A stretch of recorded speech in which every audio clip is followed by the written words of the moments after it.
All right, I'm gonna share my screen and get started if that works for everyone.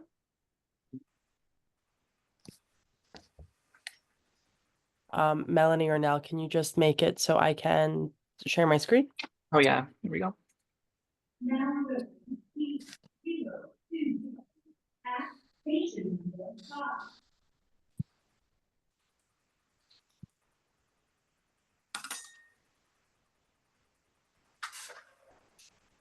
All right.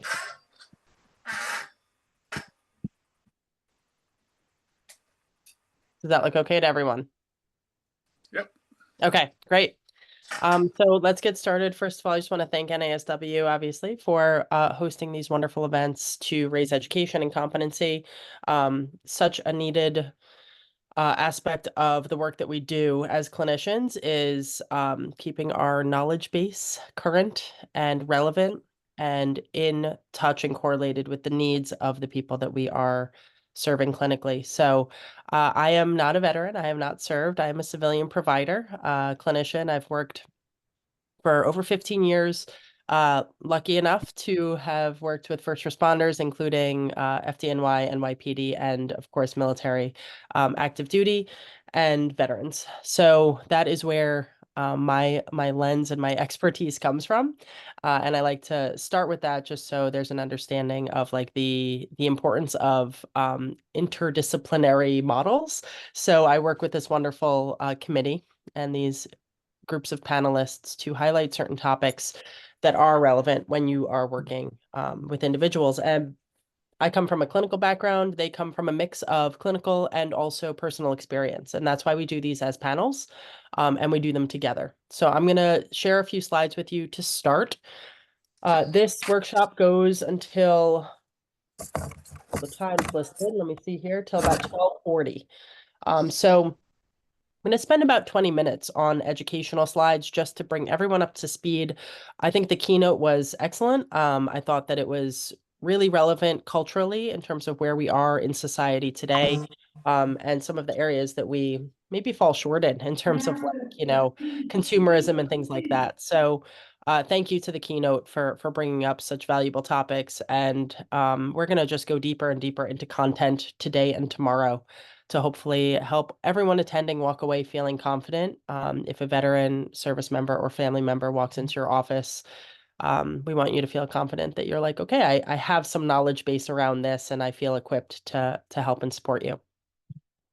So that's my passion behind this work, is just sharing our knowledge and experience and education with others. As you see this list of panelists on the bottom, I'm going to queue it up for them later. So after the educational part, which is about 20, 25 minutes, I'm going to segue into asking them a series of panel questions, which will really set the stage for them to share their personal and professional experiences to go further into this topic. So the topic for this hour plus is Beyond Misconceptions, Who and What is a Veteran?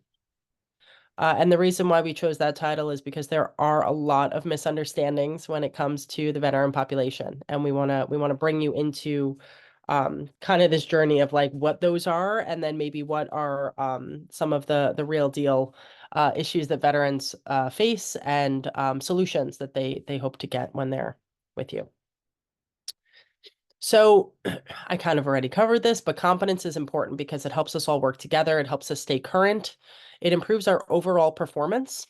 We're only as good as the, teammate next to us, and the client that we're working with and their family and our colleagues. And it really is just one universal experience, right? So we want to do great work. We want to be able to refer to others if it's something that we can't handle, but improving our overall performance is really the bottom line. What we don't know can hurt others, right? So it's really not an excuse. Like I see clients, civilian as well, who have cultural needs. And if I say, well, I don't know anything about, a kosher diet, that's on me, right? Like if that's a client that has that need, it's my job to research what that means, why that's important to them, and how to accommodate it, right? So that goes, I think, culturally for any population. So if somebody says, well, I don't know anything about veterans, they don't need to be an expert. Obviously, we can't expect everyone to be an expert in everything. But it's my belief that the more we know and the more that we study through CEUs and education and reading and all sorts of things really help us to just build our competency and help clients. And it's an empowered and strength-based philosophy that we use, right? So we want everyone to feel good about the content and learning and asking questions. That's again why we do this in panel format. So it's not a full open forum, right? Because we are on Zoom and there's a lot of you signed on today. And we thank you for being a part of this. But we do want you to ask questions and to bring in what you might not understand even after the presentation. If there's areas that you're like, hey, I didn't really grasp this, please ask us. That's what this is for. And the good news is if you're signed on for today and tomorrow, your question doesn't get answered in this hour, hold on to it, and hopefully we'll get to it later in the day. All right, so this is really starting from scratch, right? So what are some things that we would want you to know just as far as basic knowledge? Branches of service. There are different branches of service, and each one has a different set of core values. There's a lot of overlap, and there is kind of like this foundation of what it means to serve in the military, but the implications of the branch, just starting with that somebody served in, it's going to have different implications and different outcomes, right? So asking screening questions, things like that, you do want to ask someone a few different things. This is one of them. We're going to give you more. But what branch did you serve in, right? And even saying, well, how is that different? How was that experience different for you? What about the Navy stands out as like a different experience, let's say from a different branch, other than that, right? And if you are a beginner, it's great to ask questions. So I started in the field, like I said, just over 15 years ago, and I did ask questions, right? And I didn't want to come off like I knew and something that I didn't know anything about. So that active listening is really like step one when you're working with any veteran or family member, is saying, tell me about your experience. How did that differ from, other people's experiences? What's relevant to you? Because everyone is so unique. And that goes for civilians and veterans, right? So just putting those assumptions aside, looking at internal differences within the military, I mean, this list goes on and on and on, and our panelists are going to help us to walk through some of these specifically, perhaps things that they went through themselves or saw in other fellow veterans' experiences. So obviously branch discharge status, and I'm going to highlight like certain areas here and what that actually means. If somebody was draft, enlisted, commissioned, the difference between active duty, guard, and reserve. So these are all military specific differentiations, right? And conversations that are worthy of having and understanding the difference, right? So I'm going to go into it a little bit, but again, I do want to lean on our expert panelists too to explain some of these differences as well. Non-military specific, but still relevant are things like gender and age, family of origin. Where did you come from? What type of family did you grow up in? Where did you come from, right? Like where did you grow up? Where did you spend your developmental years? Like these are relevant again for everyone, but if you have someone in the service, they chances are have moved around. The nature of being in the military sometimes is those changes of location that happen. So I'm based in New York, and just because I have a veteran that says that they want some help with, let's say, working on anxiety or family stress or whatever it is, it would not be helpful for me to assume that they were born and raised here, right? So it's really good to ask that question, because a lot of veterans I've worked with are like, yeah, I'm from, in XYZ. I grew up here and then I moved here and then this is where I served and this is where I was stationed for 5 years. Culturally, it gives us a better understanding of like what they've absorbed along the way and how that even those moves have affected them. Era of service, hugely important. And we have a panel that has a lot of differentiations. Our wonderful panelists today are from different areas of the country, different eras of service, different ethnicities, different genders. And that's really what we want to kind of paint that picture of the distinctions between having a veteran client and how it's not just like a one size fits all. Oh, you're a veteran, you serve the country. This is what that means. Let me as a clinician project that. That's what we we don't want people to do. And what I've learned as a clinician is I try to do that as little as possible.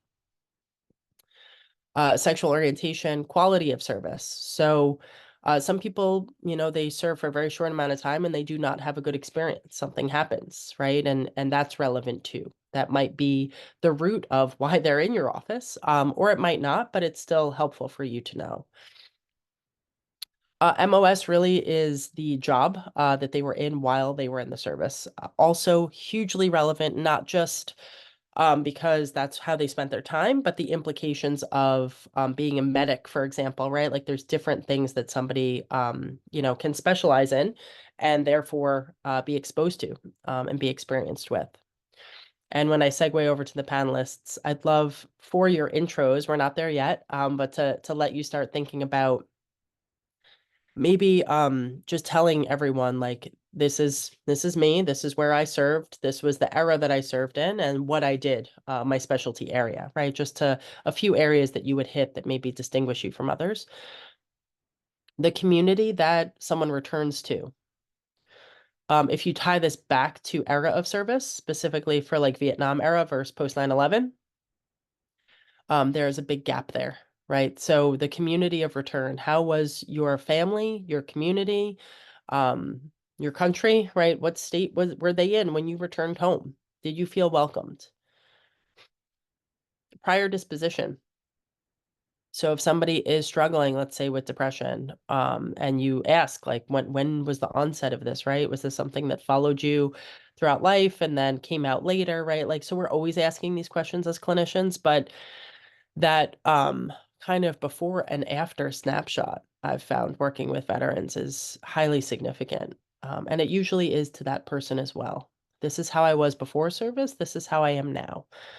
With as little judgment as possible as the clinician. Like you don't want to say, well, you used to play piano. Maybe you should do that again, right? Like that might make the person actually feel worse. Um, but having an understanding of their perspective of how they were before versus after and their comfort level with the changes that they've gone through. What are things that you're good with that you're like, well, this is what I learned in service and this is how I developed in service. And some of these traits I accept and some of them I admire and other ones I really could do without. They don't really serve me. I'd like to work therapeutically through them a little bit, right? Like that's great information for us. But chances are, I want to say 99% of the time, um, somebody who has served is different now than they were before. And again, without judgment. For some, it's all good. It's great, actually. Who they were before, they are not happy with, and what they got from their military service built them into the person they are today.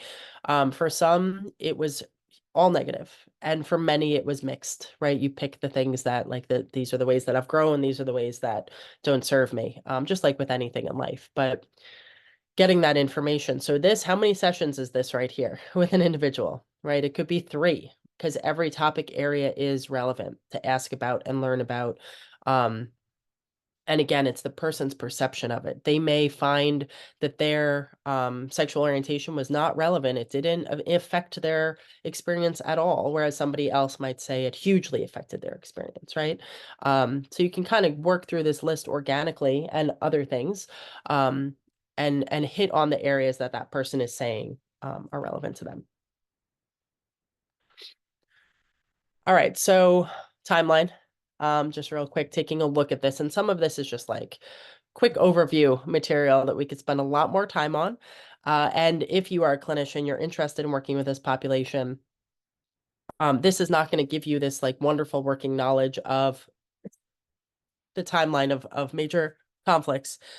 It shows it to you and it tells you, okay, this is relevant information. But if you are serious about doing this work, like when I first started, I studied up. I would read a book, read an article, be online, researching the years, just to understand exactly, the timeline. When I had somebody that said, like, I served in the Gulf War, I really had no idea what that meant at the time. And it's humbling as a clinician to feel like, okay, maybe I should have a better understanding of these things anyway, historically and culturally. But I always encourage people, like, it's not too late to learn, right? Like these are things that you can look up and understanding and having that experience of researching it is not, it could take just a few minutes even with some of this material.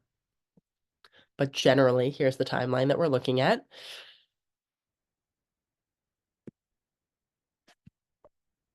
All right, so how someone is affected by current events, this comes up a lot.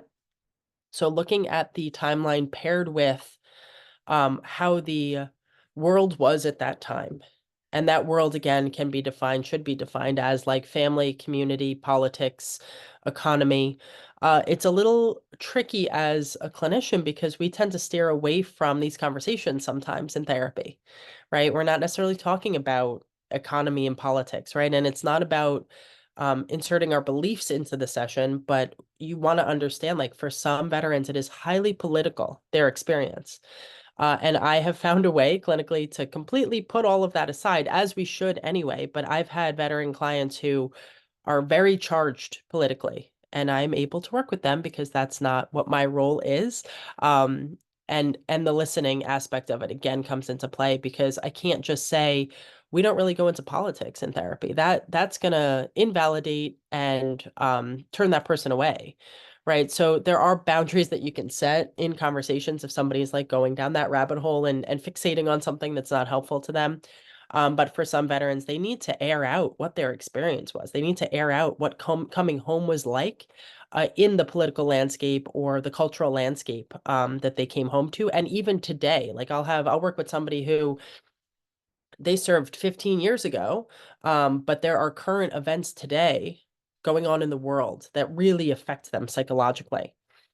And I want to learn about them and I want to hear about them, right? So the person will talk to me and it's helpful to let them do that. And like with anything else, like if I am working with somebody struggling with addiction and they have a friend who is relapsing and they start talking about how that person is using heroin, I'm not going to let them go all into the details of the heroin use and how it's affecting them and all these memories of when they used heroin. It's like that with a lot of different populations. So when people try to make this black and white, it does not work, just like anything else clinically, right? So finding that middle ground and thinking of this abstractly and letting people bring content into sessions and helping them navigate it without letting it be too much or too little, that's the art of it, I find. All right, so rewind for a second. My favorite question working with veterans is why did you join? What made you join the service? And that goes for, I mean, I have friends and family who have served as well. It's not always just in a clinical setting. And I love asking anyone that I come across who's served, like, wow, what made you join the service, right? Um, and for some, it really is just like a very basic, simple answer. Still interesting to know. And for many, though, there's something to it, right? There's a reason. There's several reasons. Sometimes it's tied to family. Sometimes it's tied to the cause. I wanted to fight for my country at that time. This is what was going on. This is what I believed in. Some people are looking for a sense of camaraderie or trying to get away from a negative home environment. And chances are it's a combination of several things. So it's always good to ask, right? And again, this could be several sessions right here, just asking that question and going into all of the layers of what that answer is. Military culture and identity, right? So when someone serves, they form an identity as a service member. And it's different depending on where they are, what branch they're in, if they're being deployed, if they're not, if they're stateside. There's a lot of different differentiations that come along with this, but that identity formation really can't be avoided. It happens in some capacity. For some, it's smaller than others, and for others, it's really all consuming. So having an understanding of this list of things here, right? So the rules, the structure, the history, the rituals that are attached to that person's service, the language, the mindset, and you can ask them these things as well, but it's also worth looking into, like, what does it mean when somebody joins the army, for example, right? Like what does that look like for an individual? And the more that you work with veteran clients, the better you get a grasp of this. And I still get surprised now after doing this for so long. I still do, and I allow that to happen because um it lets each individual have their own experience. So I try again not to assume.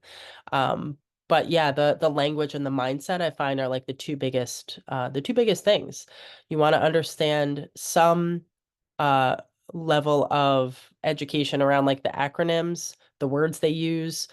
I'm going to be completely honest and tell you that the way I did that was a lot through asking because I got thrown into an active duty unit in a psych hospital, all active duty service members. Super intense experience, absolutely loved it. Wouldn't trade it for the world. Did that for years. And as a young clinician just out of school, and I won't disclose my age, but I was younger. The technology was not where it's at now. I did not have an iPhone where I can just have it at my fingertips. And we weren't even allowed to have phones in the hospital, so my little flip phone wouldn't have done anything for me, right? But I would get thrown acronyms and language and things, and I'm like, I don't even know what that means. Like, I need to ask this person because they're telling me about this major thing that happened to them. So I would ask, and then I started developing lists of other things and then researching it at home just so I knew. And that now you could Google, like, what are the acronyms related to military service? But unfortunately, there's hundreds of them. Um, so good luck navigating that. I think it's best when you ask someone, just so they can go through a list of like 10 to 20, like the top acronyms used. And when they start throwing them around in session, you can really follow along as opposed to stopping a story over and over again. So language, mindset, ceremony and ritual is really important in a lot of different areas of service. So learning about that as well, right? And milestones that might occur and what happens at them, all relevant. So acculturation, we all know what this is, right? This is the shift that people go through when they are being kind of like indoctrinated into something, right? So this process in a sense takes away part of the civilian identity and builds upon it this new identity, but you keep elements of both, right? So as you talk to people about, sorry, I've had a little cold, this layered experience, we want to understand that building upon that occurs, as opposed to, again, that black and white thinking that I think we all do because it makes it a little bit easier to have categories. There's a civilian and there's a veteran, right? And veterans are both, right? So they have their civilian parts and they have their active duty parts and they have their veteran parts post service. So pre, during, and post are the phases, right, that someone goes through. And that building on in terms of sense of belonging and sense of meaning that comes with that is good information to talk about, right? And for some, this is not all hurrah, love my country conversation.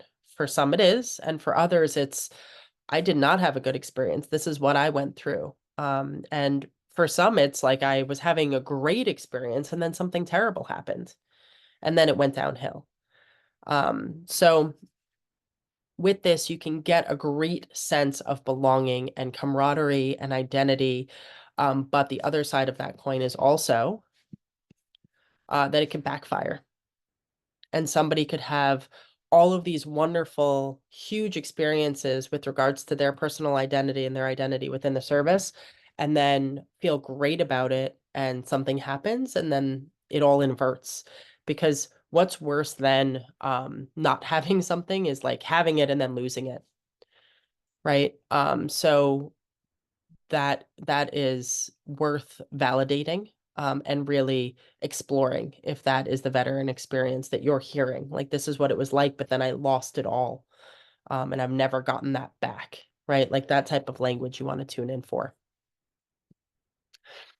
So just an understanding, we're going to do like 5 more minutes, and then I'm going to segue it over. Getting out of the service can be a pretty quick process for many. There's a transition assistance program. In theory, it covers all areas of life, but it is very checklist formatted, right? So and people are like, well, why don't they fix that? I'm like, well, we're not here today to fix that, but we are here today to look at why certain things happen, why there's a delayed onset. There's not a very deep screening that happens when somebody moves from active duty to veteran status, right? Back into community. If there was, we might still miss the mark because the person is just like, I'm good. I want to go home now, right? So there's this delayed onset that we talk about where it's like, well, why did it take a year for this to come up, right? Like now the person is struggling and they're disconnected from their family. They have, post-traumatic stress symptoms. So there's all these things that are coming up. But if you think about it, the delayed onset makes a lot of sense. So it's always, and it could be days, weeks, months, or years out from that separation from service. Part of it has to do with the process by which people leave the service, but part of it also is just the self-protection of it and the I'm excited to return to my family, but then I go home and it's not what I thought it would be, and I'm disappointed. And I'm excited to get a job, but then I can't find a job, and I feel like I went from hero to zero, right? I've heard that so many times. And sometimes it is like working on life skills and vocational stuff. Like I've done resumes with veterans so many times in clinical sessions because that's what's bothering them. Like they're having trouble translating their military skills. And that in a civilian session, I might be like, well, that's not what really this is for. But in a session with someone with that disposition, someone who served, doesn't know how to translate their skills, it's a huge barrier for them moving ahead in life. It could be like very clinically indicated to work on that with them or find someone who can.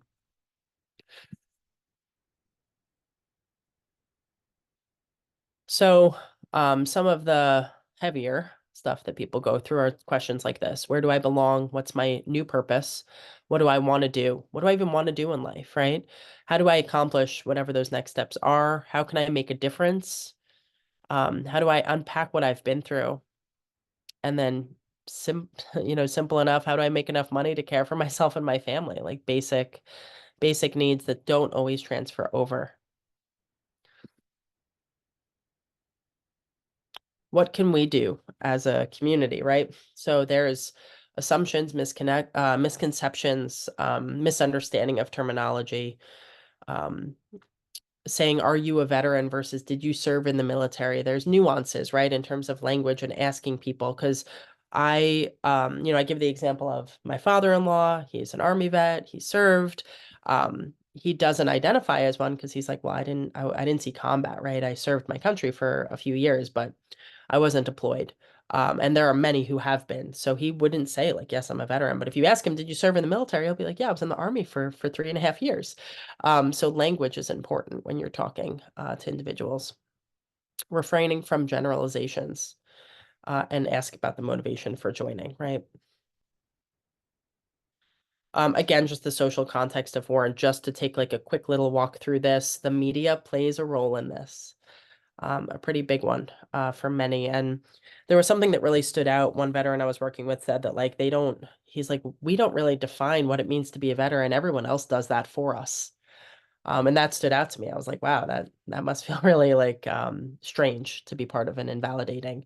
He's like, you have the news, you have movies, you have our families, like they're all defining what it means to be a veteran, but veterans are the minority in the country, and don't always feel like they have a strong voice. And if you type in like serving in the military, these, images come up, and um, some of the misconception is driven by what those look like. And the difference between things like being deployed versus staying stateside, being exposed to combat versus not, being exposed to chemicals when you're in the service. And these things we're actually going to go through in one of the other presentations as well.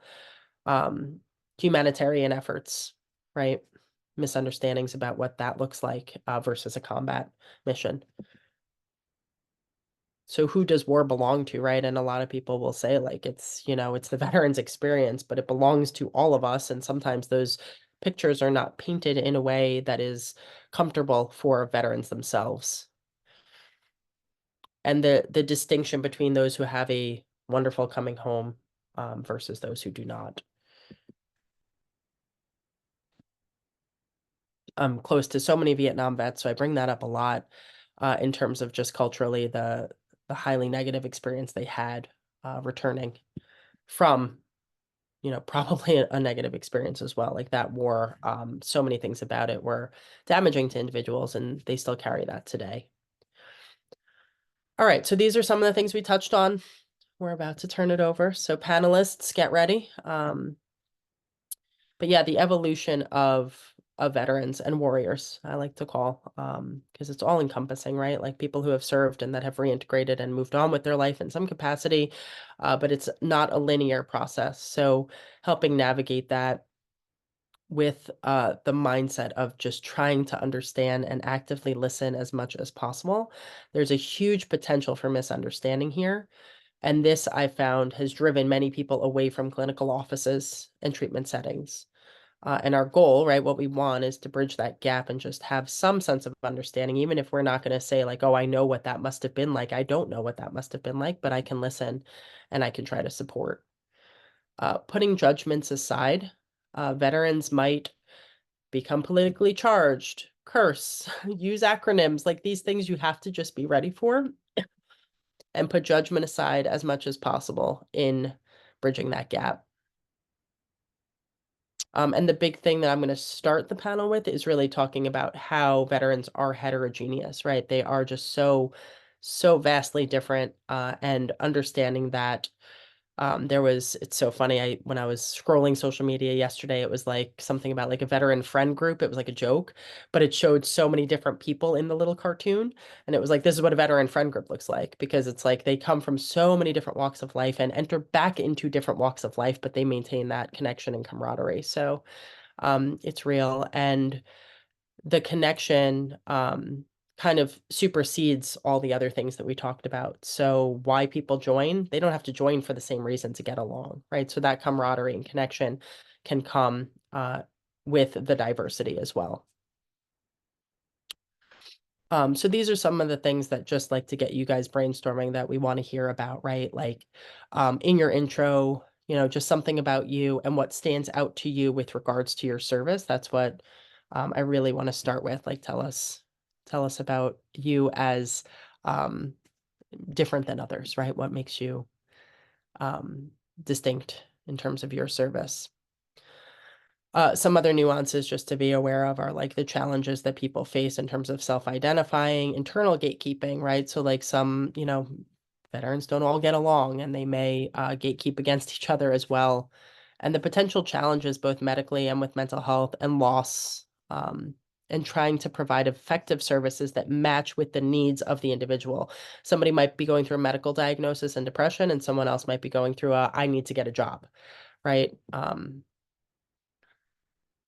right, so I think with that, there's a couple more slides here, but we're going to turn it over because of time. So to end this part on a positive note, what to know about veterans, and also their high standards, because if you're a clinician and you're working with a veteran, they're going to have high standards for you. They're problem solvers, action-oriented, purpose-driven. They expect follow through. They expect you to be on time. They appreciate open communication, want to be involved and informed. And I think these are all admirable. And this was not from Google. This was just from me being like, my veteran clients, what have they presented to me? Wanting to be heard, working really well with accountability, appreciating efficiency and accuracy, and being hard workers. So just things that I've noticed over my years. All right. Wonderful panelists. I'm going to turn it over to you. Thank you, attendees, for tuning in and listening. And you are in for a treat as we go through these panels with you today and tomorrow. So I don't know who wants to go first, but just tell us about the differentiators for you. What makes your service and your experience and you as a person kind of different that you want our audience to start out hearing today?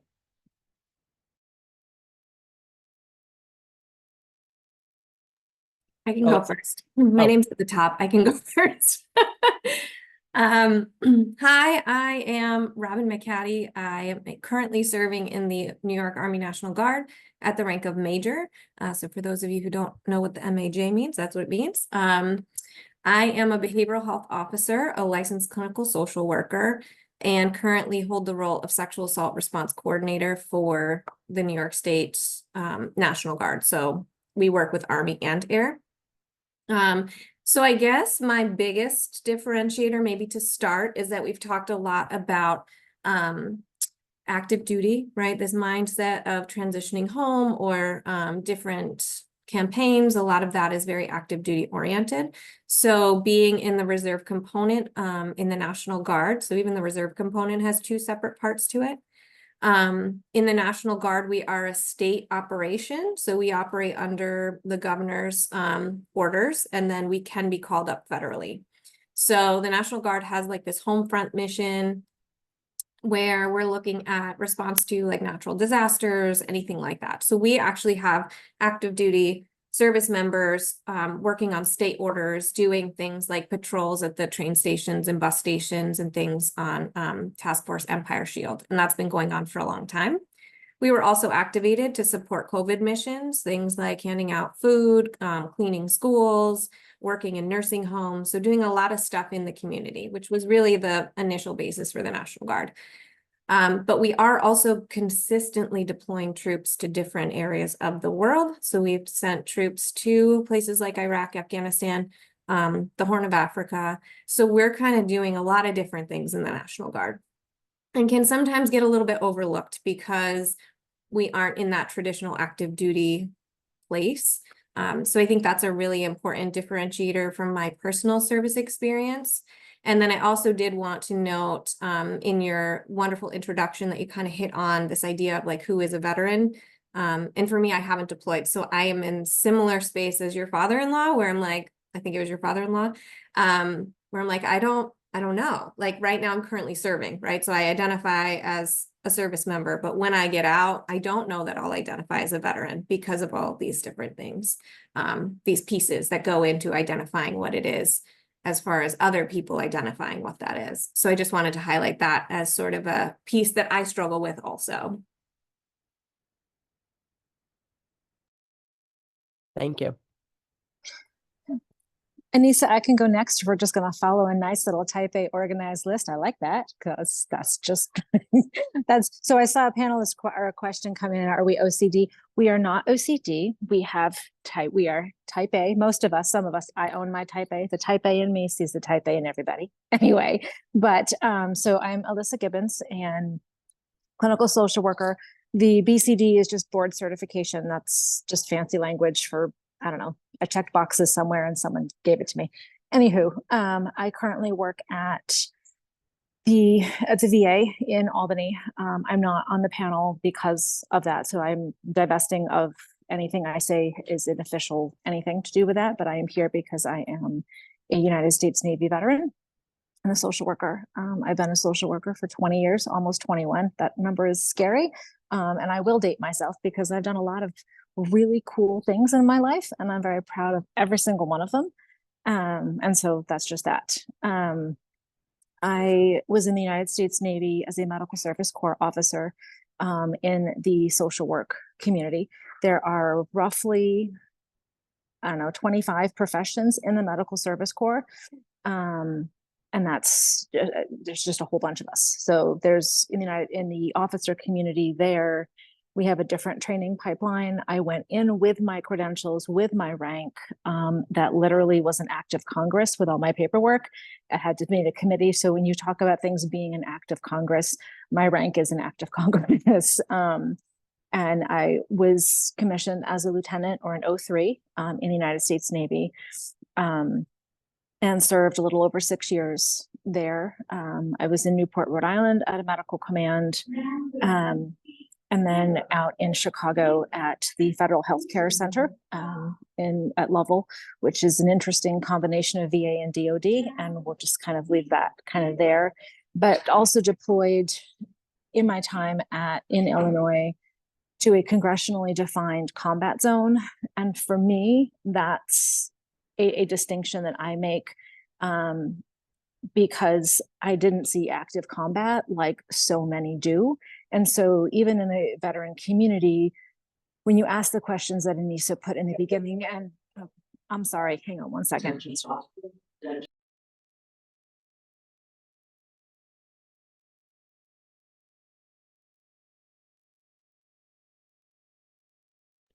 I'm sorry, I'm at another facility doing a training. And so there was an overhead announcement. I just wanted to be respectful of what was going on in the building. So I apologize. But so for me, in the veteran community, among those who've deployed or not deployed, there can be a distinction between combat and non-combat for any number of reasons. But anyway, so Aynisa's questions, did you serve?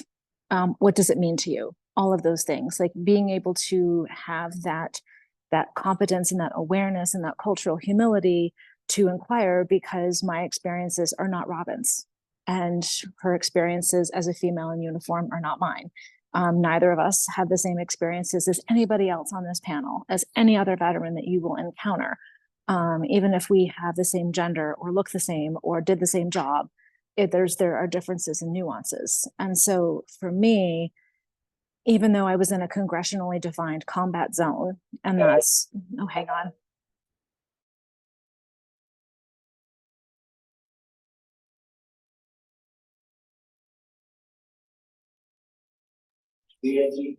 Okay, sorry, there's somebody having a medical issue, so I apologize again.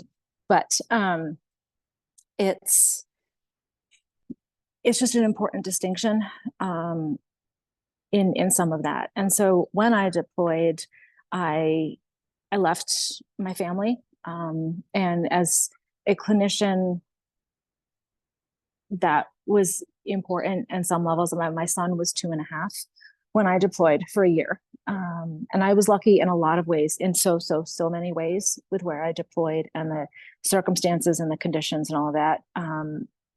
There were, it was all of the things. What is real is that when you are a clinician in the military, there are often 3 layers to who you are. You are, I was a United States sailor. I was going as an individual augmentee, so by myself to do a mission. And my job was very important when I was there. And so that's an important aspect. I was also a mom, a wife and a mom, and left, and my son was 2.5. And so as a clinician, we're trained to know human behavior and development and all of that. And we can know at 2.5, there's no way to prepare anybody for what's coming. The 11.5 months that I was gone, my son did not talk to me for 10 of those months when I would Skype in. And as a clinician, we can get that. And I do get it. But it's important when you're working with women veterans. I've seen a couple of comments pop up on my phone about being a female veteran. And it can be really important to ask them questions about being a mom. Were you a mom in the military? What was that like for you? That's become a really big passion point for me, is to talk about our experiences of all of that. Because they are different for everybody. And I'm tangential all over the place. I apologize. Being distracted by the surroundings going on around me is not helping. I apologize. But I think just being able to ask those questions and really listen, really listen. So I'm gonna be quiet and let other folks share and mute myself. So anyway. Alyssa, thank you. And I think like super relatable and difficult stuff that you're sharing already. So thank you for putting that out there. I think you guys are in a different order on my screen. I don't know who's next. Tony, you look like you're ready to jump in. You're on mute, Tony. There we go. Can you hear me now? Sure can. Okay.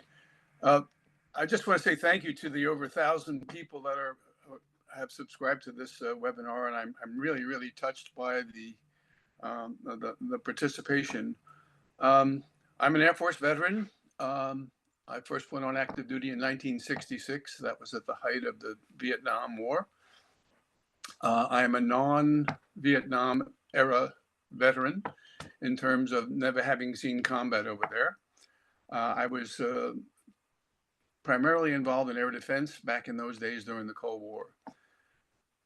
The difficulty that I have today is when people ask me what it means to be a veteran, I start off by saying, if you wore a uniform, whether you're Air National Guard, Navy, Coast Guard, whatever, you served. I think what ends up happening, though, is how you served and why you served become a whole bunch of different roads that people take. I recall in my active duty days, there were clearly individuals during the Vietnam era who basically came in as draftees. The draft ended in 1974. That's 50 years ago this year. Many of them, though, I can remember still being in college and being in Air Force ROTC, which was mandatory if you went to a land-grant college during the draft years. A lot of people don't know that history.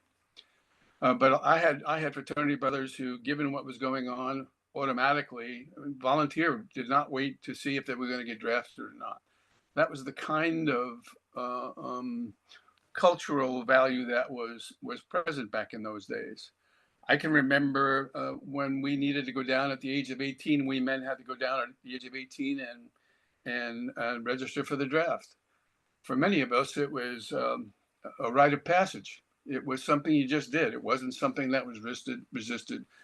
Obviously, as the Vietnam War went on, that changed considerably. And I have to say unequivocally, the manner in which we were treated, whether we went to Vietnam or not during that period of time, was horrendous. And my hat goes out to those who were directly in harm's way and had to deal with that kind of conflicted message coming from this country of ours. I think one of the things that's happened, since we've now moved into the volunteer era, is that there are still some motivations out there that I think need to be looked at. Some people come in for very, very pragmatic, practical reasons. They just want a leg up.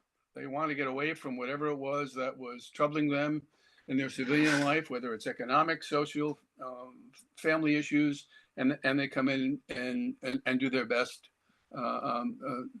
to be of service to the country. I still think there are those that do come in to volunteer, and one of the things that I've really been extraordinarily impressed with is those individuals after 9/11 that volunteered immediately, that came in and they said, we need to do this for our country. I think one of the things that we as clinicians, I wear two hats. I'm not just a retired officer. I'm also a licensed marriage and family therapist, is to really emphasize no two individual vets are going to come in with universally the same experiences. And that's something you really, really need to grab hold of. I think also you need to be aware of how victimized we've been by how the media and even Hollywood has portrayed veterans over the course of your life, and clearly there are lots of mixed messages there. We have a media that ultimately seems to emphasize negative more than positive. And a classic example for me, being a former Air Force officer, was during that horrendous evacuation of Afghanistan, where we lost a number of military folks. What the media did not cover was something that was incredibly positive, and that was the Air Force performed the greatest airlift in the history of aviation. Has anybody ever seen any headlines about that anywhere? This is the kind of stuff that I think we need to be looking at.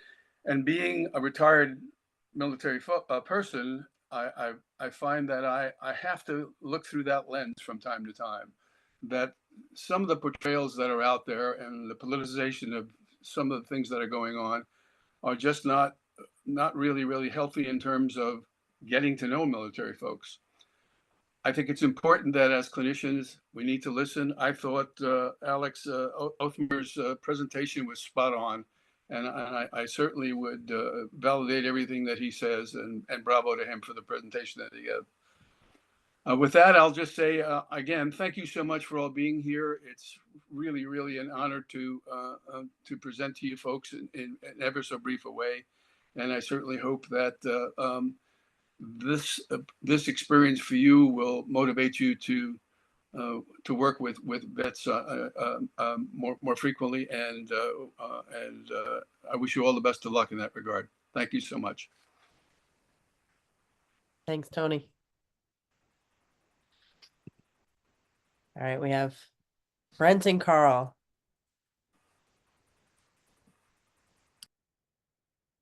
Brent, you want to jump in? Sure, I'll jump in. So my name is Brent Russell, and I am an Army veteran. I served during 90 to 92, and it was a time in history where contracts were 2 years, and that's what I signed up for. I want to tell you that the reason why I decided to join the military was because I wanted to feel better about myself, about who I was. I wanted to get away from the from my mother's house. Let me just put it that way. And all the rules and so forth and so on that was going there. And I also wanted to get out of town. And I also wanted to get an education and be the first sibling in my family to get an education and go to college and so forth and so on. And some things happened while I was in the military, and the exact nature of my pain was that I couldn't be there for these individuals that I trained with for months. This new culture that I became a part of, this new team that I was with, and my goal was to not be the weakest link in my platoon. My goal was to be not the strongest, right, but definitely not the weakest. I hurt myself. You know, I hurt myself in training. So in 91, President Bush, the original President Bush, Bush #1, ordered an airstrike, and everything changed. And so as we were training, I was in my advanced individual training unit at Fort Gordon, Georgia, and so my MOS was communications. And so we were training, and everything changed. Everything got really serious, and we trained more, and I hurt myself, and I blew my knee out, and everything just changed for me. When I left the military, I left with shame. I left with guilt. I left with low self-esteem because I felt like I failed. And so I did not embrace that I was a veteran for a very long time. I was one of the people who didn't want to talk about it. I was one of those veterans who, if you asked, did you serve, I would feel very uncomfortable because of my experience. And just to give you all some props and to give you all some respect and some encouragement as I worked to figure out what my malfunction was, right? Because I was messed up. As I worked to figure out what the malfunction was, and let me just say this. Before I joined the military, there were plenty of traumas already that had happened in my life. I joined the military, I was 19 years old. So just keep in mind that those individuals that are going to sit in front of you that you may be working with, the military is not the only trauma that we've had.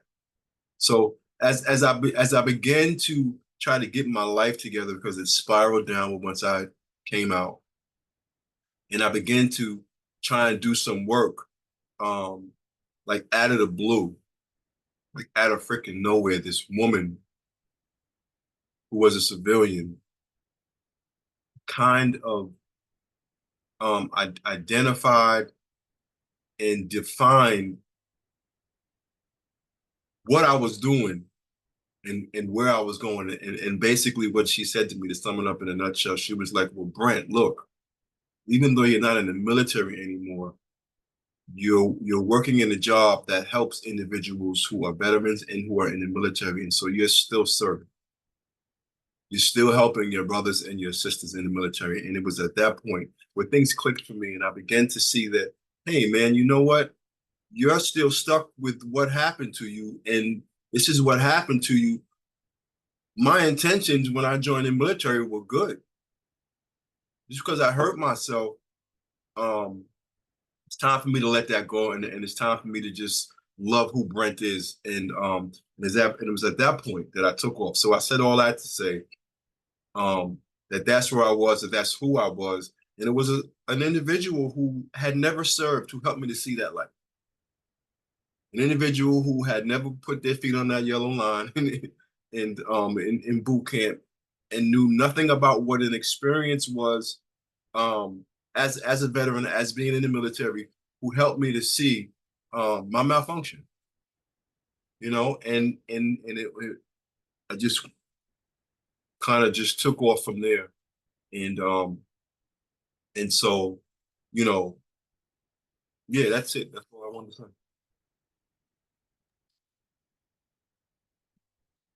I try to come up with a follow-up question that kind of like brings some of the things that you guys brought up and brings it to a second level. So I have a couple in mind, but first we have the wonderful Karl up to Wonderful, yeah, tell right. us about him.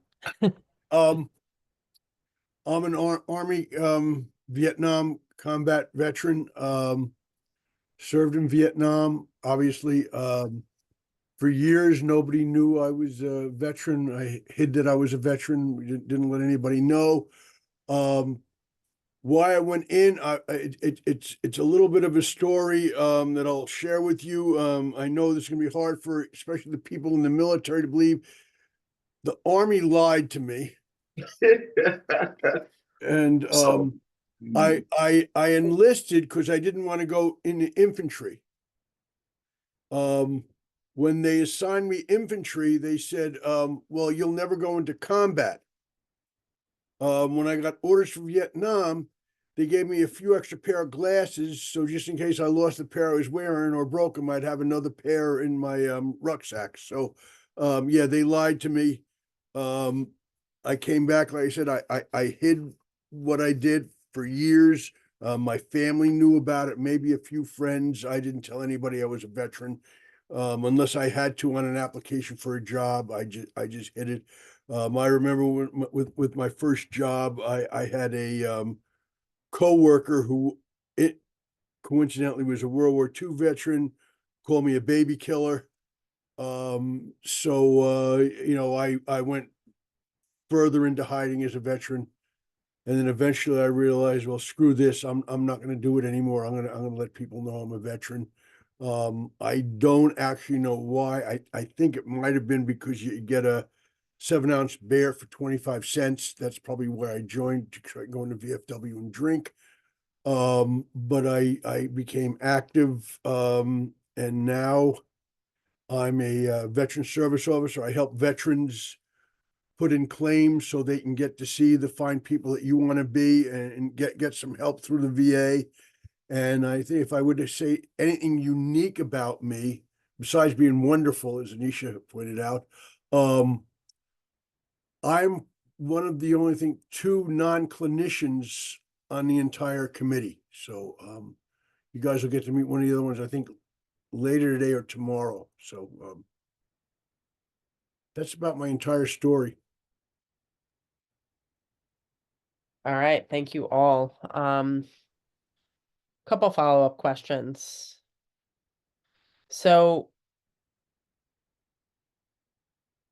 there's kind of two that I want to put out there, and you can kind of pick which one or which direction you want to go. But I think that the period of like coming home or separating, whatever those circumstances look like, can be a tough one to ask about. And I'm just wondering what recommendations you have in terms of asking about what that process was like for somebody, you know, directly but sensitively. And can you speak about maybe what that process was like for you as well? And if somebody asked you the right or wrong questions even, can you tell us about that just so we kind of like can take that one area of service when I talked about pre, during, and post, that like during and post transition, I think can be, you know, pretty relevant. So how can we explore that more, I guess is the question.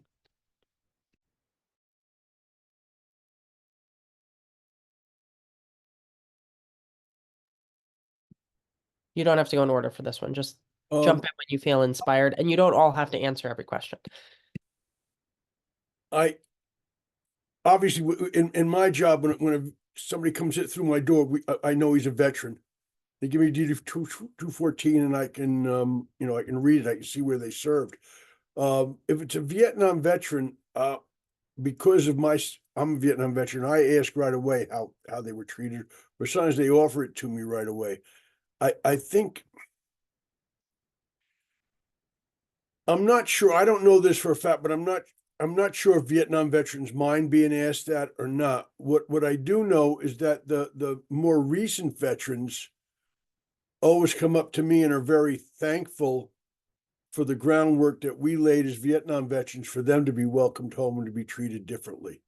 So that would be, I don't know if I answered your question at all, but that would be my biggest takeaway. And again, my situation is a little bit different. I know their status right off the bat when they come in. I don't necessarily know how they were treated, but I know whether they were a Vietnam veteran, Desert Storm, peacetime, whatever it is, because I have a copy of their discharge papers when they come into my office. I think a good thing to do would quite simply be to just ask me if I'm comfortable with talking about my service before we start getting into it. And that's just me. And either I am or I'm not. And if I'm not, and part of the reason that I'm not comfortable talking about it is because, I don't feel comfortable with you, or I don't trust you yet, or whatever, as time goes on. Usually, as I look and I observe, because I have had therapists and actually am in therapy right now, honestly. But as I become more comfortable with you, as I observe you and become more comfortable with you, then if you were to revisit it again, asking me, how do you feel about talking about your service? Are you okay with talking about it? And then, when I'm comfortable, the answer will be yes. It's a great answer, Brent. Thank you. I mean, I'll take a stab. I had to move to a different part of the room, so let me know if y'all can still hear me okay. I think you can. Can you guys hear me okay? Okay. Yeah. I just want to make sure. I got very loud out in the area where I was, so even with headphones and talking, I didn't want to be disruptive. So I think that it can depend on where you encounter the military member. And that's an important distinction. So before I went into the Navy and I was working, so part of my professional history is I had 6 years of clinical experience before. I was commissioned and had 6 years in the military, and then now have a little over 8 years at my current VA. And so prior to the position I'm working in now, when folks got to me, they had already been vetted in the system, so to speak, pun intended, if you want to take it as a pun. In my current capacity, I work in a veteran justice outreach. And so not everybody fits a congressional definition of being a veteran. And that is a very nuanced piece that I could talk about for hours, and I won't, because we don't have that kind of time. But it's just important to know, that folks may not identify as veterans. And so I loved your question, Aynisa, in there of asking, your military service. But I want to encourage clinicians to ask your patient, why did you serve? What does it mean for you? And I know you talked about that on one of your slides, but I really want to hone in on that, because as clinicians, regardless if you are a military marriage family therapist, if you're a clinical psychologist, whoever, whatever your clinical training is, asking somebody what their service meant to them, and acknowledging and knowing that answer can change. And I think I saw someone's comment that it can change from session to session. It can change over the course of your clinical relationship with them, because the more you really invest in knowing them, you are building that rapport. I mean, that is rapport 101, if you will. But it's really important to ask that. And we also shouldn't be assuming. We all know what that means. Don't do it. Just stop. Just don't assume, because your neighbor was a veteran, or your neighbor did this, or you're this, or whoever else in your life has done whatever. Just, you know, stop. I mean, Top Gun and Maverick are my Navy movies, just gonna own that. And they get some stuff right and some stuff not, but you know, the camaraderie anyway. But it's really, really important to just slow it down and assume you know nothing. If you're going to assume something, assume you know nothing about the person sitting in front of you, even if you have worked with them for years, because I kid you not, there are things that I learn about every single one of my panelists when we get on one of these calls and one of these meetings and trainings that I did not know before about them. And we have been doing these for a couple of years. And so assume you don't know it and ask. It is always okay to ask. Always, always, always. But what their service meant to them is critical. When I was leaving the Navy, there was no place in the world I wanted to work at other than a VA, because I'm still serving my country. I'm still serving my people. These are my people. It's my hospital. This is my work. And that's it. That's just it for me. So. The power of asking, right?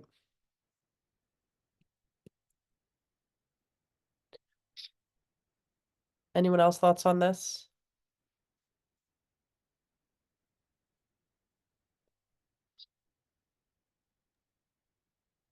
If not, I just want to ask, you know, very directly, like, what are, I think it's good for attendees to hear these, right? Like, what are some misconceptions or statements or misunderstandings that just rub you the absolute wrong way, with regards to your service history?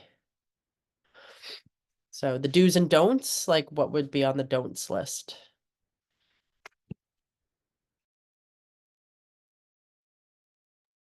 I would say for me and the work that I've done, right, that we focus on deployment as the marker for trauma. So I think not assuming that, first of all, that everyone who's deployed has trauma.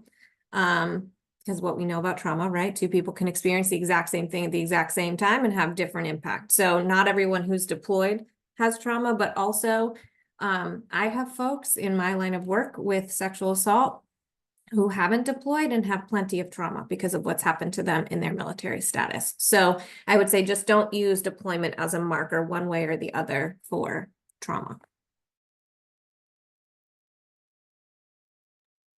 Yeah, to piggyback on that, don't think that every veteran has PTSD. And even if, I mean, now, professionally, I do believe that there are a lot more people who walk around meeting the criteria for PTSD than will ever admit it, but that's a whole other conversation. Because criteria A is far more than just combat. Like, let's just be real. And if you're losing that piece, then you need to look at the DSM and look at all the things that meet criteria A. Anyway, off that soapbox, onto the next one. But even veterans who do have PTSD, not everybody is a ticking time bomb, and the media portrays it that way. So yeah. I mean, I'm a trauma trained clinician trained in cognitive processing therapy and prolonged exposure, and I love them both for different reasons, and they both work, and they are phenomenal treatments. And they help folks move through trauma and be resilient. I mean, it is just incredibly important to also realize that veterans are resilient. Like, there are skills, we go in, we learn, we bounce back, we do all the things. And that is that. And there's a lot of strengths that we have. And I know Aynisa had a slide where she talked about a lot of those pieces, but it's as you're getting to know the person sitting in front of you, what are your strengths? What are they?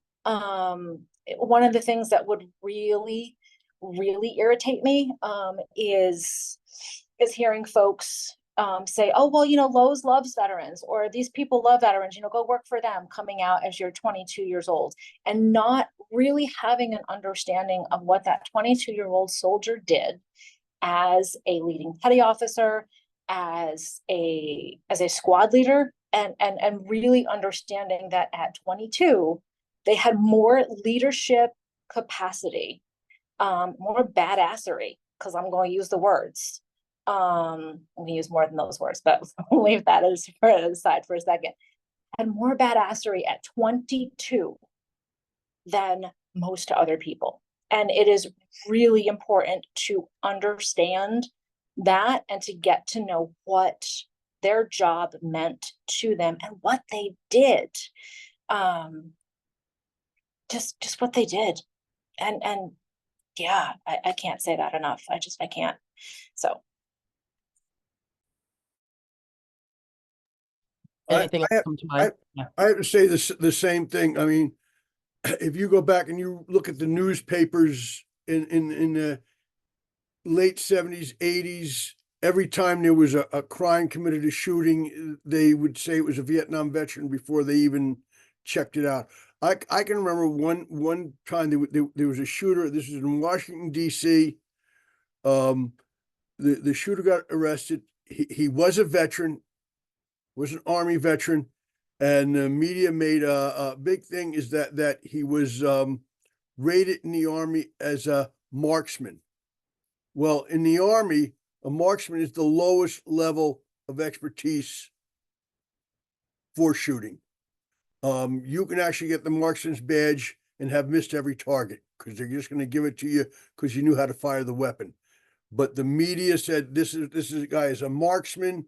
He won a marksman award while he was in training. You know, no big deal. But they blow it out of proportion all the time.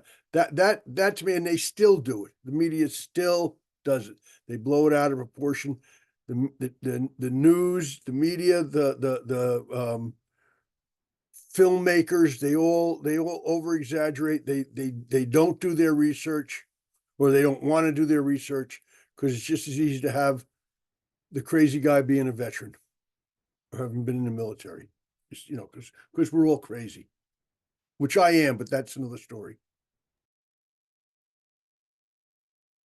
It's a great point too, Karl. And I just I encourage everyone to pay attention to these things now when you hear the stories, because you'll notice it more. And it's almost like, you know, I'm not going to use the word brainwashing, but you know what I mean, where it's like, it's there, right? And we just get used to it. We get blind to it almost, but those, you know, they don't talk about if someone, you know, worked at a bank and got involved in an active shooting. It's only relevant because they were in the service, and then, you know, that stigma comes into play then. So yeah, it's worth noting, Karl, and the more you pay attention to it, the more you notice it, and you're like, wow, that really is out there. Anyone else have comments on this before the next question?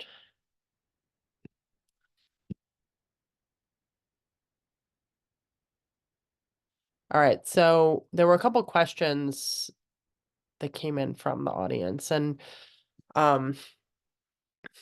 keeping in mind that we do go into these things in a couple other panels too, but can you talk about the relevance of, and you could pick, you know, I had a list in the beginning that had all of these differentiators: era of service, discharge status. I think those are two that are can be pretty heavily misunderstood and also highly relevant. So can you, whichever one strikes you as important, can you talk about the relevance of either, you know, somebody when they served, and or, you know, the type of discharge status and what that means? I saw somebody did ask a question about a dishonorable discharge, what they were eligible for. And it hasn't always been this way. Normally somebody with a less than honorable discharge is not eligible for anything. But now a lot of veterans who have dishonorable discharges, while they can't get VA compensation, but they can get help from the VA if what happened to them was caused by the VA, especially in regard to mental health issues. And then officers like mine, we try to help the veteran get their discharge upgraded if we can, so they don't have a dishonorable discharge. You know, depending on why they got it. So it's not, at one time it was solidly defined. If you had a dishonorable discharge, you couldn't get any help anywhere in the VA system. Now that they've opened it up for those, because some of them have problems that was caused by combat. A guy has PTSD due to combat. He comes back to the States, and some officer, no offense officers, some officer tells him something he doesn't like, and he punches his officer. It could have been because a trigger, PTSD or something like that, and he gets a dishonorable discharge, even though he had honorable service in the military, you know, when he was in combat. I also believe that something, regardless of your discharge status, that the VA will help you with is MST, which is military sexual trauma. Correct me if I'm wrong, but I believe that that's pretty sure that's true. But in areas like that, when individuals who do not have an honorable or medical honorable discharge, which is another discharge status, there are a plethora of grassroots agencies in the community that help individuals with resources. We're here, you know, we're here to help, and I know that these agencies and a lot of different opportunities and a lot of different resources weren't around years ago, but you know, as of today, there are agencies that offer a lot of help to individuals who discharge status, you know, is not honorable. I mean, Brent, and it's part of the reason why we do these trainings. It's part of the reason why we are all here to talk with providers in the community who want to work with military or veterans, and to help you develop a cultural competence and awareness to these issues so that you can be providing those services. And there can be so many reasons why somebody, even if they identify as a veteran and are eligible for VA services, may not want to use a VA. And that's okay. They may, for all kinds of whatevers, but it's important to know that there's a language out there, and there's a culture, and there's an experience. And yeah, I mean, it's our mission. It's part of our mission for why we do all of this. It is.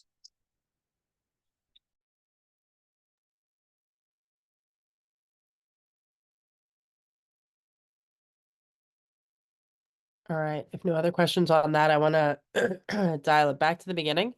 And there were a couple questions that came in about like the difference between reserve, active duty. We could throw in National Guard too, right? Like what are some differences that you all can describe with regards to that? If somebody is like, I'm in the reserves, you know, versus I'm active duty or veteran, I'm out of the service. Can you talk about just real basic, but like, can you just highlight that for a second for us? I'm going to jump on that one. This is my life. So I am currently serving in the National Guard. I just hit my 9-year mark in January. I am 13 years Army adjacent. For 4 years before that, I was working as a civilian contractor with the New York Army National Guard. So I will say the biggest, I guess, piece to be aware of, the National Guard doesn't make anything easy. So we have to abide by all of the big Army, active duty Army rules, but it doesn't always translate well to the National Guard because we're structured differently. But within that, like for me, I'm your traditional, what they call M-Day soldier. So I'm going to put this all in quotes because as we heard from Karl, right, we don't get clear, transparent information about anything in the Army. So I am 1 weekend a month, 2 weeks a year. So it's generally much more than that. My previous unit, I was drilling, which is my military duty period, Friday to Sunday, at least once a month, sometimes twice a month, because we were doing all of our soldier readiness evaluations. So we had to see 10,000 people in a year. So we had to do a lot of work. Sometimes we do trainings or sort of simulated combat experiences as people are leading up to a deployment. So those might be 3 to 4 week timeframes somewhere outside of New York State generally. So there's a lot of different pieces to the National Guard that are outside of that structure that they put out there. But within that, my M-Day status is 1 weekend a month, 2 weeks a year. So that means I have a civilian job outside of the military. So I'm a social work educator at Siena College, right outside of Albany, New York. So I teach social work to our bachelor's level students. So that is my like civilian Monday through Friday job. I'm lucky enough to be in a unit now where my drills are much more consistent and Saturday, Sunday, and that works well. But I think there's an added stress for our National Guard soldiers to try to balance everything that they have to do. So now there were times where I would go for 2 to 3 weeks straight without a day off because I had my civilian job, then military, then civilian. And you're constantly doing those mini transitions back and forth, which can be really challenging and stressful. And then you've got, I have a 6.5-year-old at home. So I thankfully have a very supportive family structure. But what do you do for childcare when you have to go on the weekends and you're, all of these things. So there's a lot of different nuances that come along with the National Guard that are just different from active duty. And I hope that was helpful. And let me know if I missed anything or you have questions.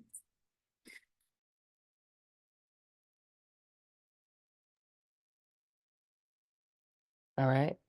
Can someone cover the differences between like drafted versus enlisted, commissioned, and what that means if somebody tells you they are one of those things or were one of those things?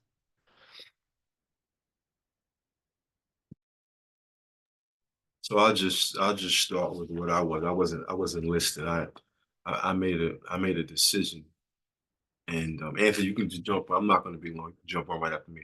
I made a decision to join the military, and so I went in and I enlisted and I joined the Army, regular Army, and so I started in Fort Jackson, which is in South Carolina, and then I moved to Fort Gordon, which was my advanced individual training with no breaks. I didn't go home. In fact, I wasn't supposed to go home at all, and for about 2 years. I went to Fort Gordon, Georgia, and then after that, I went to Fort Dix in New Jersey, and I was gone. This is what I wanted to be. I wanted to be gone, and that's where I was. And that was enlisted. It's totally completely different than being drafted. That wasn't my era. That wasn't my time. It was before my time. Go ahead, Tony.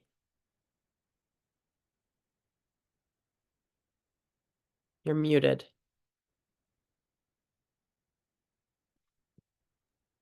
Here, Tony, let me see if I can unmute you. Yeah, he might need some help. Let's see. I can't unmute you from here. I could just ask you to unmute. So you might have to hit it's like a button on the bottom left that says mute. If you click on it. Okay. All right. So as far as like the basic knowledge that this will probably be close to the last question, the basic knowledge that you all think that a clinician should be equipped with to work with veterans, what would you recommend them brushing up on as like a step one? Like, let's say you have a maybe beginner or like middle level experience, right? And the person's like, I just don't know where to start. Like, do I read a book? Do I ask people? Do I look online? What should I be educating myself on? What would you recommend? I would recommend brushing up on different eras. And what conflicts, if any, happened in those eras. Because if someone, sat in your office from the Vietnam era, it's going to be different than my era, Desert Storm era. It's going to be a completely different experience. And so you kind of want to know, and you kind of want to understand that when those gentlemen came home, it was a completely different experience than when I came home. Completely different. And so you kind of want to brush up on that. So I think that's a great place to start. I think language is important too, like what you said initially, Aynisa. Is also learning and understanding the language, because the more comfortable that I think or that I feel is important. And I'm going to be comfortable if you understand what I'm saying. You know what I mean? Because that's going to be a connection for me. If you understand my jargon. So I'm going to piggyback on that a bit, and I'm just going to let you all know that veterans like to use colorful language, and we like to use all the words. And if you're not comfortable with those words, then don't work with veterans. It's just that simple. Like, we're going to use the F-bomb. I'm a clinician who will drop the F-bomb in a session because sometimes, let me just tell you what, it is so much more clinically salient to say that effing sucks than to use the $10 word. That's it. Like, and I was not, and I will also own that before I put on a uniform, I was not that provider. Because I was like, you don't do that. You're not supposed to do that. That's not professional. It's not that. It's not whatever. You know what? The minute that I said to somebody sitting in my office, that effing sucks, the entire course of our therapy changed. Because they were like, she's real. That's it. Now we're going to get to work. And that's it. And does it mean you have to drop colorful language all the time? No, but be comfortable with it. Just be comfortable with it. And I saw Brent smile because he's just like, that's it. So that's it. And it just, yeah, you just got to be ready for it. That's it. Anyway, I'll be quiet now. I would say approaching it with cultural humility, just like you would any different culture that you are working with, right? So not being afraid to do research. If you know it's a specific branch of the Army, you can find rank structures online that help you to understand what's enlisted, what's officer, sort of where are they at in that structure. And then I see there's a bunch of questions about books. So maybe we as our sort of initiative can get together and come up with a book list. I think that would be really cool to be able to send out to folks as a resource. And I did see a question come in about military families. So I will just also plug as being a military family, right? My son's father deployed, COVID hit, it was my little guy and I at home, I was still doing drills, right? So he's got like mommy and daddy are sort of all over the place. So I think being really cognizant of the family situation and the impacts on the whole family structure is really important as well when you're working with this population.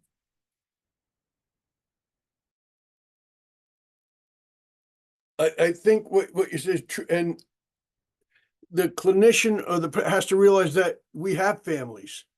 I mean, that may sound strange, but they look at us as, you know,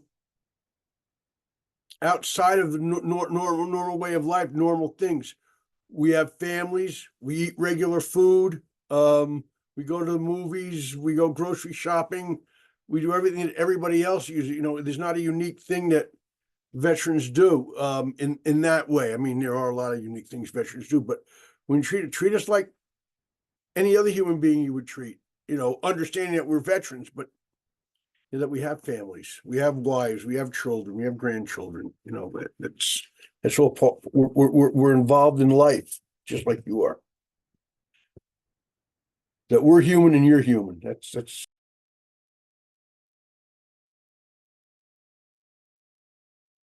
and I feel so bad for Tony. He's probably coming back with a sledgehammer to smash his computer.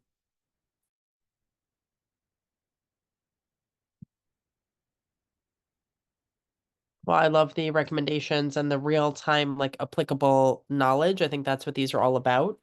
You can't get this information in a textbook or on Google, right? This is like real deal stuff. So, yeah, I think it's invaluable. Thank you to the panelists so much for putting yourselves out there. And Alyssa's always like, I'm going to be totally honest with you, but that's why we do this, right? Is so it can just be applicable knowledge, honesty and vulnerability and all that you all put out there is so appreciated and honored in this space in front of such a large audience of providers. And I believe in this work because I think that, you know, it's the ripple effect of like, maybe we could help equip someone with the knowledge that then translates over positively in the work that they're doing with veterans and families out there. So thank you all. And thank you to our attendees. We are going to take a break.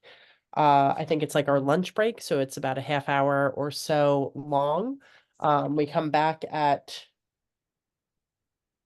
1:10 for our next panel.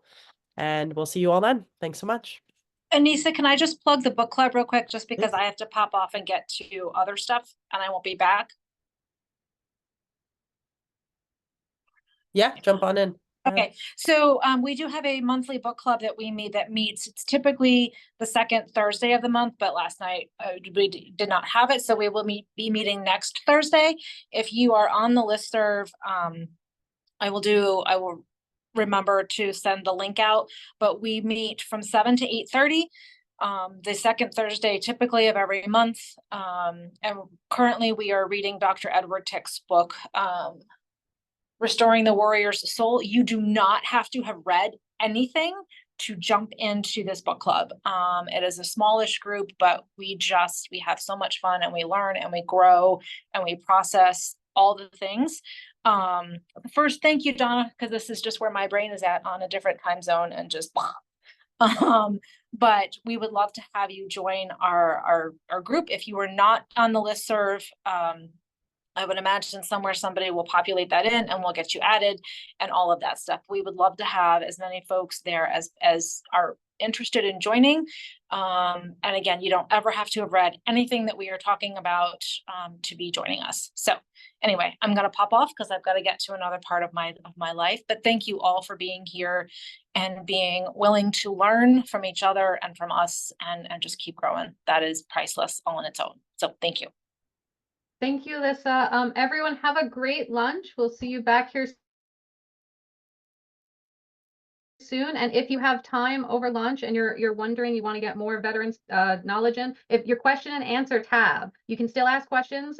If you click answered, there's a ton of questions that have been asked by fellow attendees that have been answered by the panelists, by myself, by different people. So you can peruse those answers and you can ask new questions. Thank you so much, and we'll see you soon.